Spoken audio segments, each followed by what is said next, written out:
Isabel, vem para cá.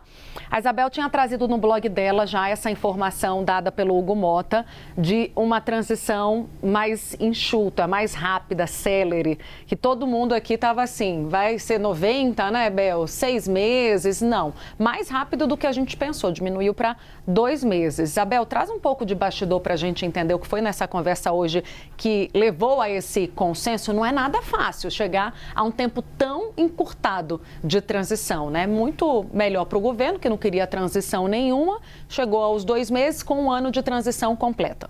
É isso, Tainá. O principal fator que ajuda a explicar para quem está acompanhando a gente do porquê foi possível costurar esse acordo entre Câmara e Palácio do Planalto se chama eleição. Eles precisavam de algo para ser materializado ainda no período das campanhas eleitorais. Então, vamos puxar aqui um fio, por exemplo, a partir do momento em que a PEC for promulgada e essas mudanças todas entrarem em vigor. No início das discussões, o relator desenhava 120 dias. Ele já tinha, segundo a minha apuração que eu trouxe na segunda-feira da semana passada, topado reduzir para 90 dias. O governo ainda insistia em 60 dias. Nessa reunião entre o presidente da Câmara, Hugo Motta, e o presidente Lula, eles chegaram a esse acordo de 60 dias. O que isso significa? Que depois que a proposta for promulgada, a gente vai esperar 60 dias e aí a gente já vai ter a aplicação da redução de 2 horas. E as outras 2 horas restantes, já que vai cair de 44 para 40. É essa a redução da jornada 6x1. As outras 2 horas restantes vão cair somente em 2027. É um acordo muito positivo para o governo, Tainá e Uribe, tanto é que nas fontes que eu vinha ouvindo aqui, enquanto bastidores estava no ar, as fontes pontuavam que a conversa tinha sido excelente, saiu melhor do que a encomenda, porque o governo até que estava topando fazer uma transição de 2 anos. Só que agora, em 1 ano, já consegue sentir todos esses efeitos. A principal pedra no sapato das negociações era a questão da regra de transição.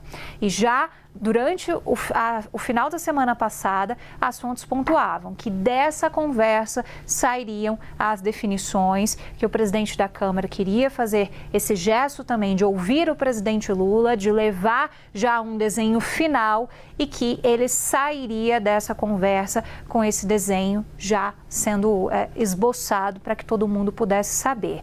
Então agora é trabalhar realmente no convencimento das lideranças, já que eles tocaram no tema central, mas também tocaram nos temas laterais. Por exemplo, o presidente da Câmara, Hugo Motta, citou a questão do micro e pequeno empresário que a gente vinha explicando aqui. Que vai vir com essa regra, como você estava explicando, né? Porque a gente estava falando mais cedo, a Isabel estava pontuando que há essa preocupação com o impacto, prejuízo sobre os pequenos empresários, né? Houve essa demanda de que houvesse algum tipo de compensação. A dúvida era de se colocar alguma compensação agora, poderia atrasar a votação ou mesmo empacar essa votação, já que é tão delicado falar em compensação de empresário, né, no meio dessa discussão sobre uma discussão maior, né? Então, o que o Hugo Motta trouxe foi exatamente o que Isabel estava prevendo, que era trazer nesse texto um dispositivo, uma obrigação para que a Câmara dos Deputados, o Congresso Nacional, se debruce sobre esse detalhe mais adiante. É isso, foi isso que foi explicado. É uma espécie de aceno a essa categoria específica do empresariado, porque é uma categoria mais sensível. Vocês notem que também o presidente da Câmara, Hugo Motta, o ministro José Guimarães, eles não citaram a questão da compensação. Então, também leva a gente a crer que vai ser zero compensação, como o governo vinha desenhando. O que fica de recado, né, e de todas as apurações que a gente trouxe aqui conjuntamente, o governo sai satisfeito e o governo sai muito vitorioso desse desenho final dessa proposta. Agora é partir para o voto e a tarefa principal é de Hugo Motta, garantir que o governo vai ter os votos que precisa desse desenho final de proposta que foi feito. Foi um presente de meio de ano de Hugo Mota para Lula. E a Larissa Rodrigues bem acompanhou, a nossa Larissa 6x1, porque a Larissa acompanha esse caso durante milênios. Larissa, como você avalia? Você trouxe anteriormente que poderia reduzir esse primeiro período para 90 dias, reduziu para 62 anos, não foi nem um ano. E eu gostaria de introduzir aqui uma polêmica para vocês. Uma das autoras desse projeto não estava presente, que é a Erika Hilton. Vamos perguntar para ela. A gente viu exatamente presente o Reginaldo Lopes, que também é o autor da PEC, ajudou nesse processo, mas quem popularizou essa pauta é a Erika Hilton. Ela não estava nessa coletiva de imprensa, que, aliás, só tinham homens. E quem é mais afetado pela escala 6x1 são justamente as mulheres. 8 milhões de mulheres. 8 milhões de mulheres. Eu gostaria que você abordasse isso, e nenhuma delas representada.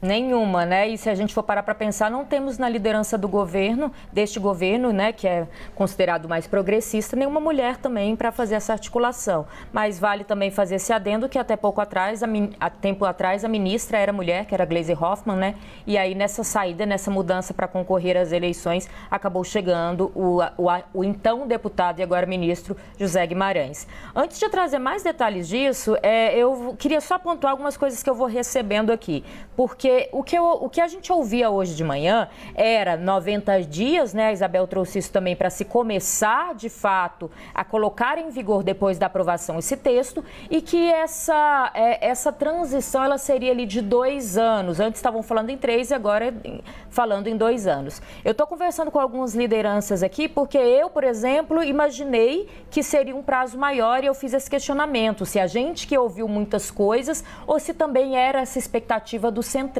de um período de transição um pouco maior. Eu escutei que sim, de 2 líderes que me responderam até agora. Por que eu queria pontuar isso? O que vai chegando aqui é que veio um acordo muito melhor para o Lula do que Mota teria conversado entre os líderes que iria sair dessa decisão. Então, que chega também nos líderes com certa surpresa, não apenas redução no tempo para terminar essa mudança na escala de trabalho, com 4 horas a menos para o trabalhador, como também quando deve entrar em vigor. Ouviu de líder agora, eles vêm com isso em mãos, mas claro que na hora da votação no plenário a gente vai apresentar emendas e isso pode mudar. Então ouvi de que poderia ser uma margem maior para depois, na hora de ter que ceder, pudesse reduzir. Claro que Hugo Mota vai agora para uma prova de fogo. Ele garantiu isso ao presidente Lula e vai ser testada a articulação do presidente da Câmara se será possível conseguir aprovar um texto, pelo menos do lado da Câmara,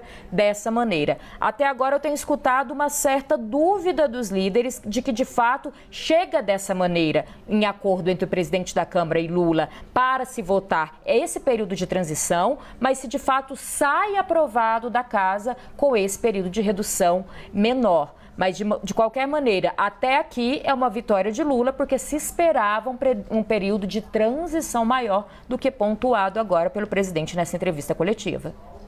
Vou jogar para Clarissa Oliveira, deixa eu só pontuar, porque você puxou a polêmica, eu estou aqui conversando com a Erika Hilton, uma das relatoras dessa PEC, para entender também porque ela não estava. A Erika Hilton foi quem deu voz, né, jogou essa pauta aí para as ruas, né? Foi a grande entusiasta ainda no início da discussão, quando não se falava da possibilidade, quando nem mesmo era abraçada dentro da Câmara dos Deputados essa proposta e quando havia resistência do próprio Palácio do Planalto. Você lembra, Isabel, do próprio presidente Lula em não querer discutir essa pauta com tanta celeridade. Aí ela me aparece com tanta surpresa quanto nós. Ela diz, não soube da coletiva e já estou em Brasília. Aliás, quem estava? Está me mandando áudio, daqui a pouco a gente traz, porque é importante também, já que tivemos o Reginaldo Lopes, o outro braço dessa proposta representado, a gente traz também a manifestação da Erika Hilton, que foi a autora dessa PEC.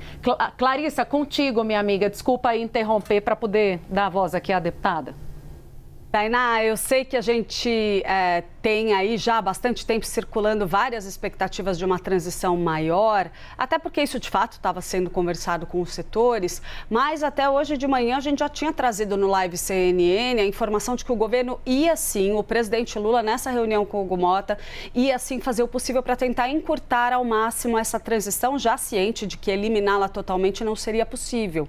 E ali, desde ontem, no fim do dia, pelas conversas que eu tive, já circulava nos bastidores essa possibilidade de se reduzir essa transição para algo em torno de 1 ano. Eu até cheguei a ouvir uma especulação até menor, de 6 meses a 1 ano, foi o que tinham trazido para mim em uma dessas conversas que eu tive ontem.